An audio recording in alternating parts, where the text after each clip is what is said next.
So look, with that kind of scenario in place, let's say we're going to go in and browse. So we go into the subject area, click on that. That will bring up a list of subject areas that are covered by the reviews, the products in their reviews.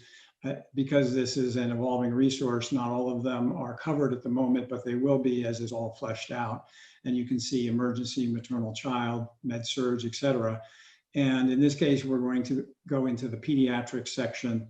And there are a few products in the pediatrics section that are currently loaded up in the system. There will be many more. And just for today's demo, we'll look at the Ryerson University Virtual Healthcare Experience.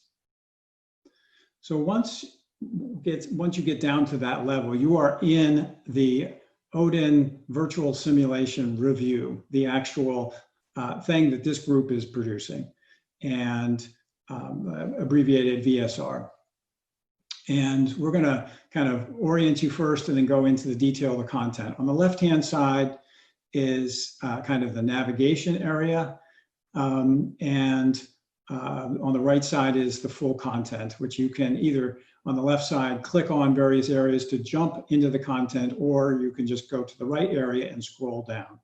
So let's blow up the navigation area. These are the sections of the reviews. And again, this process of kind of synthesizing and digesting all these products and what in them and the characteristics that they have came up with this kind of template, if you will.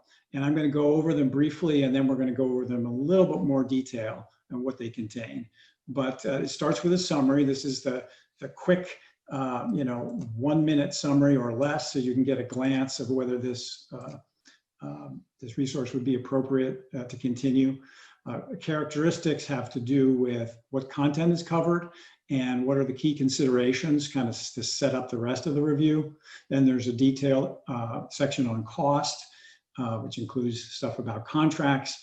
Then there's a demo section. How do I get a demo, arrange a demo, that kind of thing. Then there's a section on equipment. Does this product, is it web-based, browser-based with no equipment needed, or does it require specialized software, et cetera? And then the meat of the sandwich, so to speak, are the actual standards. So this would be, how does this product implement the standards? And where are the strengths and weaknesses in that regards? And we'll have a lot more to say about that. The next section is on supports. What supports come along with the product to support the faculty teaching and the students consuming the content? And then there's an area for kind of other features which has information of its relationship to QSIN and NCLEX.